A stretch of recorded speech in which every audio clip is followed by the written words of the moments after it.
afternoon. Good afternoon. Good afternoon. Good afternoon. Good afternoon. Good afternoon. Good afternoon. Good afternoon. Good afternoon. Do-do-do-do-do-do. Good afternoon. Good afternoon. Good afternoon. Good afternoon. Good afternoon. Good afternoon. Good afternoon. And many more, and many more, and many more. Well, it is Wednesday, season 17, episode 33. I am your host today, Shantae Charles, and I want to welcome you to Daring Dialogues. I hope everybody is having a great and wonderful day as much as you can, as much as lies within you. Today is going to be all about relationships, and we are reading two short segments from two different books. And we are looking at romantic relationships from the book Set Boundaries, Find Peace. And in the other book, we're going to be looking at Drama Free, a guide to managing unhealthy family relationships. We're going to be talking today about troubleshooting relationships with children. Those are the topics. All right, so let's hop right into it. Set Boundaries, Find Peace, a guide to reclaiming yourself.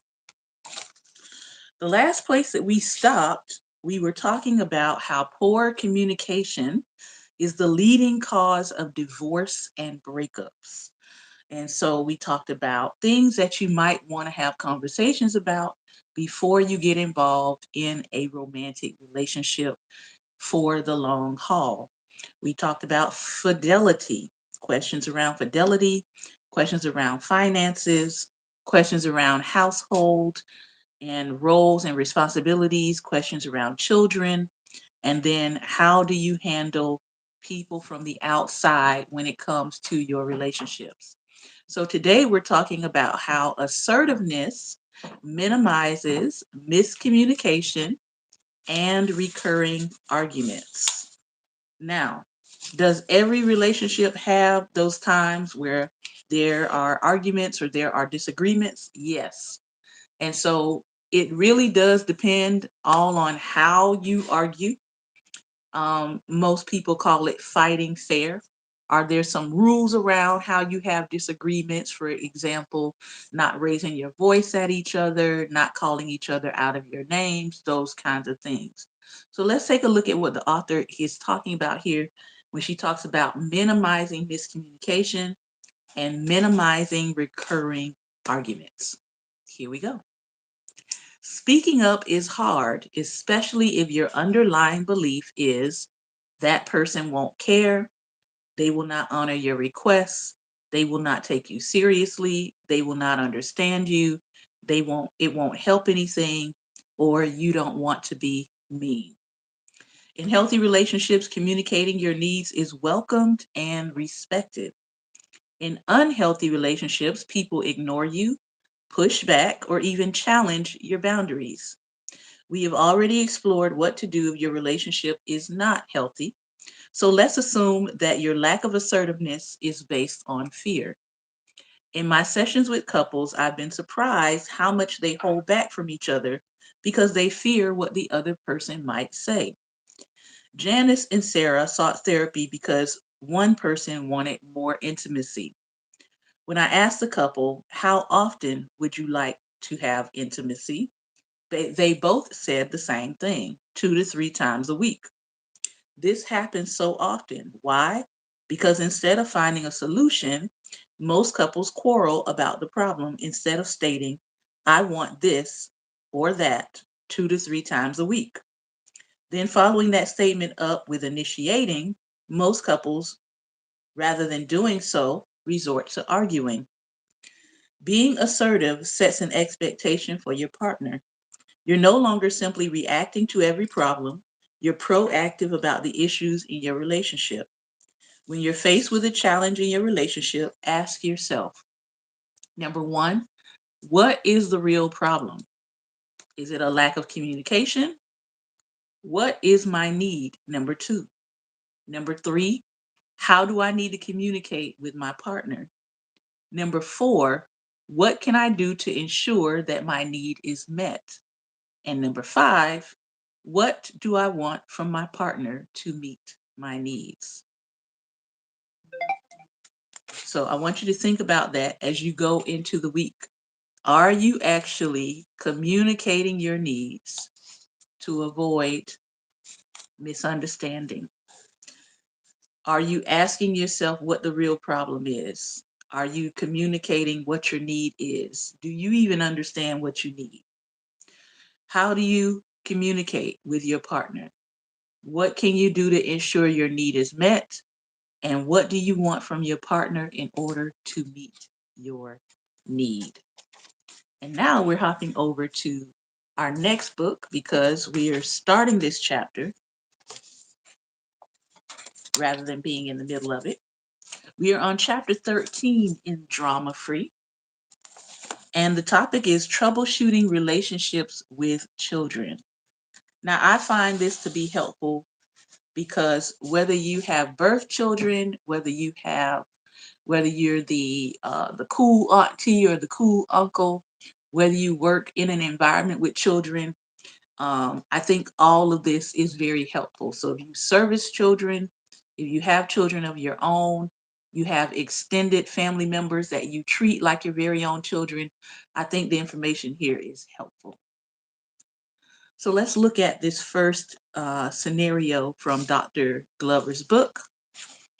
And we're going to look at the topic of accountability and common errors that parents make when their children are young. Let's look at the scenario first. It had been 2 years since Chris last spoke to his daughter, London. Following his divorce from his ex-wife of 21 years, he tried to remain present in London's life, but she was always busy whenever he wanted to get together. When they did spend time together, she was moody and withdrawn. He knew the divorce had impacted his relationship with London, but he couldn't believe 2 years had passed without their talking or seeing each other. London was always a daddy's little girl. She was 12 years old when the conflict in his marriage started to increase, and London took her mother's side. Her brother Lance was 5 years younger and seemed neutral. Lance had been able to maintain a relationship with both parents and even choose to live with Chris following the divorce. London came home for breaks from college and made no attempts to see Chris. It hurt. When he started dating, London said terrible things about the woman he was seeing and spoke out about how her mother was treated.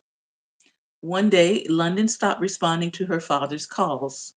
After a few attempts, Chris gave up trying to force the relationship. He even missed her graduation, and he didn't know where she lived or worked. He missed her deeply and didn't know how to repair the relationship or if it was even possible. Chris was ashamed to talk about this with anyone. In therapy, he presented as guarded about what could have caused the collapse in his relationship with London. He blamed his ex-wife for most issues, saying, "She makes me look like a monster," or "She poisoned London against me." Meanwhile, he had a good relationship with Lance. They spoke by phone at least once a week, they texted often, and traveled together occasionally. Lance preferred to stay out of the conflict, however, so he didn't mention his sister. Chris knew that Lance talked to her, but he chose not to pry because he feared messing up his relationship with Lance. So he often walked on eggshells around his son. Chris sought therapy for anxiety. It took some time for him to open up about feeling responsible, sad, and scared about possibly never talking to his daughter again. To move through his anxiety, he had to become comfortable with naming his emotions, practicing self compassion, and acknowledging what he'd done to create the situation. Then he could determine how to move forward. Accountability matters. Sometimes you're responsible for the problem, and it can be hard to admit what you did or did not do to cause conflict with your own child. Acknowledging the truth, however, can save your relationship. We tend to repeat behaviors based on how we were raised. As a result, many of us don't learn the type of parent we want to be. It's essential to become clear about what we want to do differently with our own children. Ultimately, your children will decide how you did as a parent, not you. Parents might feel, I did everything for them. I did everything they could. I busted my tail, right? While your child might feel, my parents were never there for me. Perhaps both things are true, but the incongruency in these realities must be explored, not denied. In all likelihood, the parent was present in ways they deemed important, but not in ways the child felt were needed. And good afternoon to those of you who are coming in. So let's look at some examples of incongruent experiences. You as the adult, you as the parent might be thinking one thing and the child might be thinking another. Let's look. Parent. I was a single parent who worked hard to make sure our needs were met. Child. My mother never made time to come to my games. This is a huge one, especially if you have children that are in lots of extracurricular activities. Um, I can't remember a time where my mother came to any of my track meets. I ran track long distance. I played basketball for a short bit. um, she came to one of my basketball games, and the one game that she came to, the girls on the court tried to slaughter me. And my mother hopped out there and she was like, oh, my baby's not playing anymore. And she had to make a deal with my coach because she was gonna pull me from the team after that game because I got injured really bad. And so there's this incongruent experience happening here. And for those of you who are coming in, good afternoon. We are reading and having a discussion. We're talking about troubleshooting relationships with children, and we're talking about incongruent experiences where you, as the parent, may have one experience, but your child is saying something else about that same experience. All right. So this child says, my mother never came to my games. Here's another one. You, as the parent, my parents never talked to me about anything, and I wanted my kids to know the truth about everything. Child. My parents told me things prematurely before I was ready to handle them. There were some things I didn't want to know. That's an incongruent experience. Here's another one. Parent. I had an addiction. I couldn't take care of myself, let alone properly take care of my child. Child. My father was an addict, and now that he's clean, he expects instant forgiveness. Now, if you're like me, I grew up with a parent that was dealing with both mental health issues and with addictions to alcohol and to nicotine. At the time, people really didn't think of nicotine as this serious addictive problem, but my mother had been smoking since she was 16 years old. She still smokes occasionally. Um, and so it was an addiction, and it really hindered our relationship. Alcoholism super hindered our relationship. And people can look back on that, or you can look back at your parent who may be either still dealing with addiction or who may be in a rehabilitative process. My parent has gone through rehabilitation several times, but it's still not a full rehabilitation.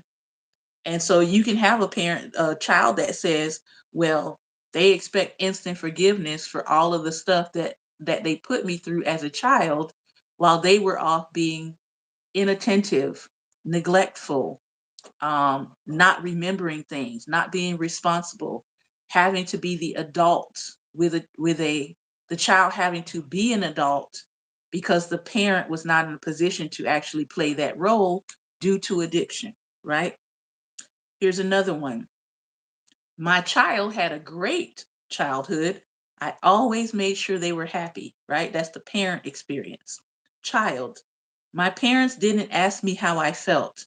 They told me how to feel. It was important to them that I appear happy. Whenever I seemed displeased, they called me a brat, or they told me to suck it up, or they told me to fix your face when we go out in public, right? Those are ways that parents were telling children how to feel. We don't have a whole lot of that anymore. I think people have a better understanding of how they need to communicate with children. But in my day, growing up, 70s, 80s, 90s, yes, a lot of parents were like, when we go out in public, I don't care what's going on with you. I don't care what's wrong with you. You're going to fix your face. You're going to smile, right? You're going to make yourself kindly presentable to the public. Now, when you get home, if you want to roll your eyes and suck your teeth and hide in your room and all that and cry and be miserable, you can do that in your room. But out in public, we want to have a certain presentation and appearance. That was pretty normalized behavior from parents in the 70s, in the 80s, even into the 90s. But the child would say, right, my parents didn't ask me how I felt. They told me how to feel. And so we have a whole generation of people who are walking around suppressing their emotions. They're still doing it. No one is telling them to do it now, but they've learned how to fix their face. I know my generation has. I'm Generation X. We've learned how to fix our face when something is not the way we want it to go. We've learned how to suppress our feelings when we want to tell somebody off, but we want to keep our paycheck. We do it quite frequently, but it started somewhere, right? Even when your intentions are not to cause harm, you may be inadvertently harming your child. To recover, it's important to own your role in the harm, whether it was intentional or unintentional. Our last segment today in our reading: common errors parents make when their children are young. And Pastor Ben, I'm going to send you a link to join us in a moment, okay? Lying to a child. This is common errors parents make when their children are young. Lying to a child. I don't think parents should lie to their children. I don't. Maybe we got to think about how we say things to children, but I don't think we should lie to them. If you want your children to be honest with you, be honest with them. Establish trust early in an age-appropriate manner. Doesn't mean you tell your children every single thing, but you don't tell them flat out lies. That's number one. Number two, not admitting that you too can be wrong or that you too are afraid. It's okay. Sometimes children need to know, yes, the parent is afraid too, but we're going to make it through this together. Parents are often wrong, and many fail when they don't admit it. If you want children to be accountable, if you want children to say, I was wrong, if you want children to learn how to apologize when they are wrong, you should probably do that. If you want children to be accountable, you have to practice being accountable. Children are like sponges. They absorb your behaviors, both good and bad. One more time. Children are like sponges. They absorb your behaviors, both good and bad. Number three, parenting every child the same way. Every child is different and will require something different from you. So if you have 5 of them, just understand you got 5 different ways you're going to need to parent. If you got 3 of them, if you got 4, if you got 6, if you got 8, you want a big family, parenting every child differently. They will require something different from you. You cannot parent 2 different people in the same way. Get to know your children and parent each of them according to their unique needs. That's fairly recent research. Because it used to be everybody getting the same thing. You get what you get. Everybody getting the spanking. Okay. Lastly, blaming a child for things that weren't their responsibility. It's not your child's responsibility to pay your bills. Let me take a sip.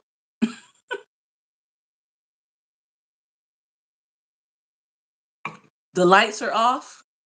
It's not your child's responsibility. Food on the table or food not on the table is not your child's responsibility. Children are often put in positions they cannot manage and held responsible when something goes wrong. Your oldest child babysitting your youngest child is really not their responsibility. You may assign that responsibility to them, but it's really not their responsibility. For example, Nevaeh wanted to pay for her senior trip, but her mother requested money from her for the electricity bill. When Nevaeh chose to use her funds for her trip, the electricity was disconnected and her mother blamed her. It's not your child's responsibility. I know that's hard for some people to hear. I know, but it's not.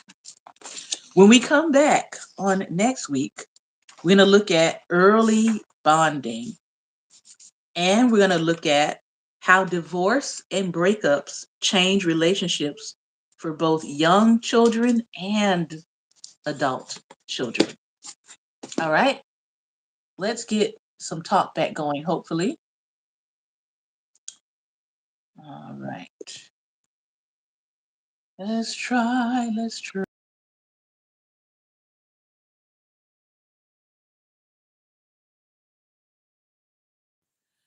All right. I have sent you the link. Pastor Ben, we've got about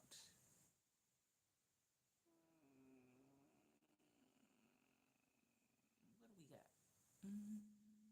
About 10 minutes to chop it up.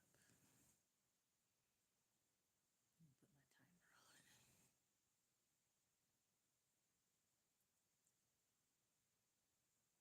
10 minutes.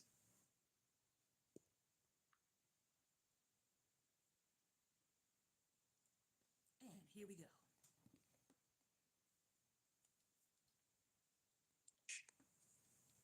Good afternoon. Good morning. How are you? I'm fine. How are I'm you? fine. How are Good, you? good, good. So, did you get a chance to hear most of today's reading today? Because we started talking about romantic relationships and being assertive with what you want in the relationship, and then we switched over to talking about parents with children. I I caught caught some of some the of the first first part, but part, but I I think I think I caught caught all all of of the the last last part part with with children. children. This It's basically basically lined lined up up with with boundaries. boundaries. Mm-hmm. Um, any relationship, you should let people know what you expect out of it, what's what, let them know your boundaries and stick to it. Mm-hmm. With children, we've had these conversations before. Children, you're raising them to be grown adults. Mm-hmm. You give them The same respect. Mm-hmm. Well, Say I this probably because some shouldn't say people this because don't some people respect grown don't adults. respect grown adults. Listen, some people don't respect grown adults, so you know they don't respect their children. Yeah. Yeah, Give them the give them the respect that respect you would that you want would want or or that that you you want. want. Mm-hmm. Period. My children, I gave them the ability to tell me how they feel. Mm-hmm. If they thought I did something that they didn't like, fine, let me know. But I also let them know, do it respectfully. See, that's for adults. Do it respectfully. And that's what they did. They knew that they could come to me about anything, however they felt, Mm-hmm. in a respectful way, and they knew that I was going to respond in a respectful way. What parents don't understand is that open up a dialogue across the board. They know I can come to my mom, or I know I can come to my dad with anything. Mm-hmm. I can talk to them. They'll give me advice, and you won't run into as many problems as you would if if you as you just blowing your child off. Mm-hmm. I'm the adult. You do what I You do say, what I do. say do. Yeah. Yeah.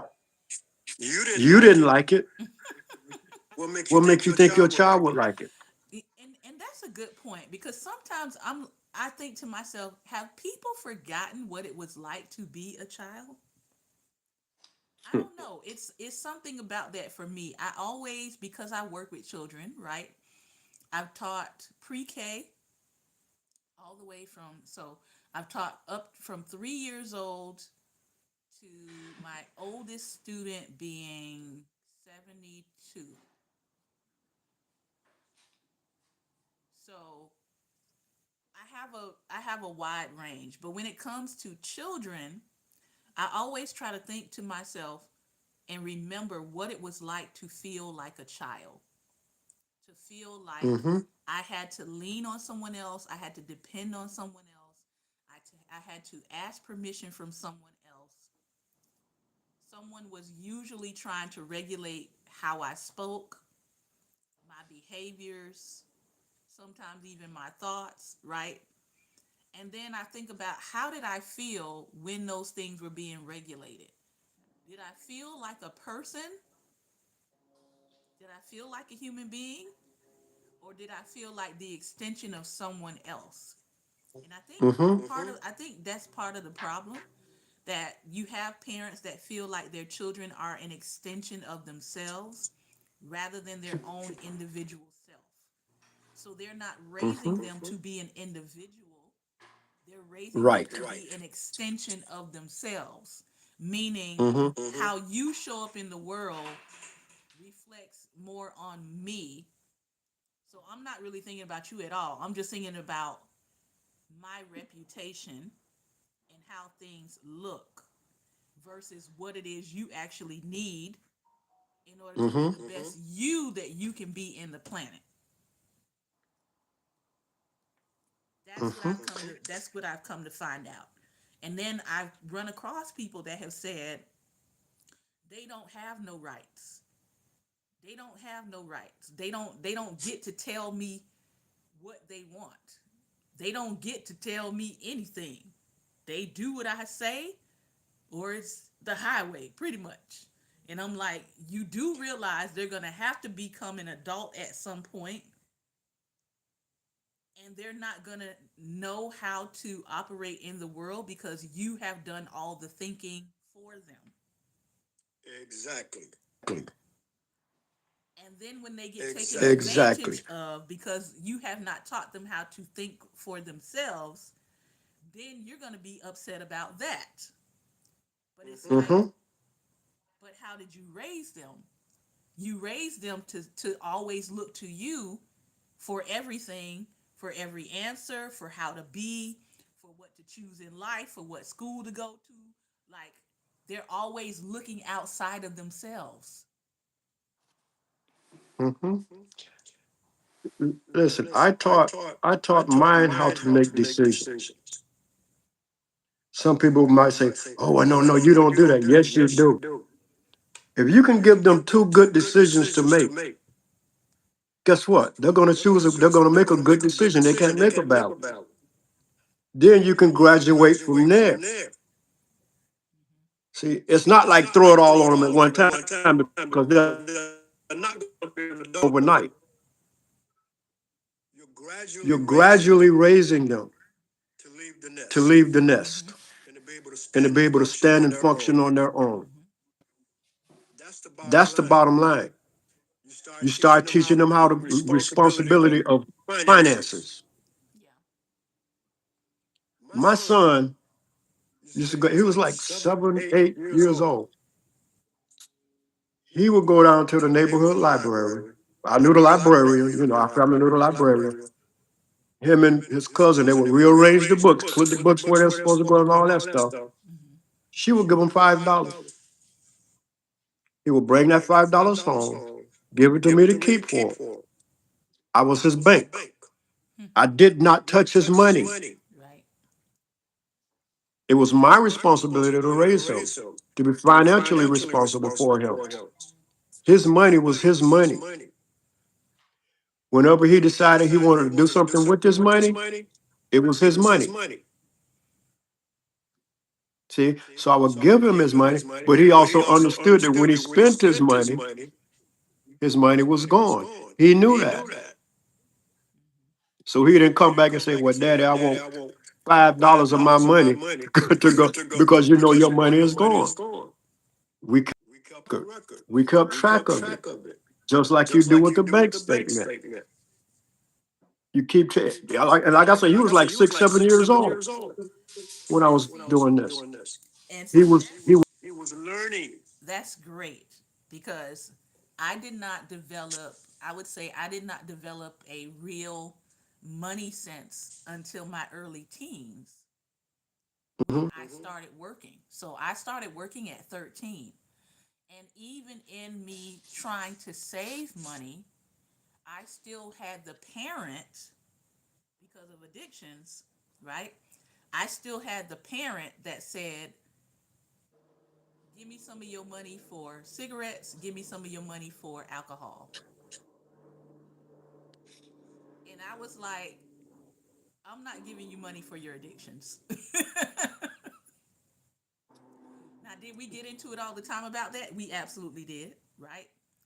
I also had the parent that said, I need money for bills. So I had to contribute to bills. It wasn't my responsibility. I knew that. But in my mother's house, I had to contribute Mhm. Hmm. or get beat up.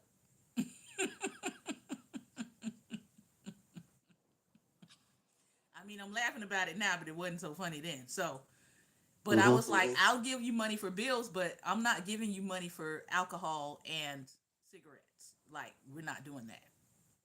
So if I gave her money for bills and she spent it on alcohol and cigarettes, notice the role reversal here. Notice who becomes the parent and who becomes the Mhm. child, because now I'm having to pay bills and have discussions with you about why you spending the bill money on alcohol and cigarettes. Okay? And that's time. So, looking back, parents, don't make your children have to look back and say, what in the world was going on with my parents? As much as lies within you, try to be the parent in the relationship. Don't make your children parent you. Now, we know when you get older, right, and you start returning to your younger self, like some adults do with things like dementia and Alzheimer's, right? You will find Hmm. yourself Mhm. reparenting your parent. But let's not let that be the case in your midlife, in your 40s, in your 50s, in your 60s. Your children are having to parent you, right? Because you still have not chosen to do what you need to do to become a fuller grown adult. And Mhm. that's a wrap. We got to go. I want to thank you for your time and attention today, everyone. Pastor Ben, I'm going to let you do the final words here today. Final Final words. words. Treat Treat people the way people you the way want to you be want to be treated, treated, young, young, old, or old, or otherwise. It otherwise. It doesn't matter. doesn't matter. Treat them Treat them the way the you way want to you be want to be treated. treated. so much. This has been another episode of Daring Dialogues, and I've been your host today, Shantae Charles. Remember, light is the most daring opposition to evil. So go out and release some what today, Pastor? Light. Be Light. light. Please be light. We got enough evil going on around here as it is. So be light in somebody's life today. Thank you so much for your time and your attention. Take care and be well. Until tomorrow.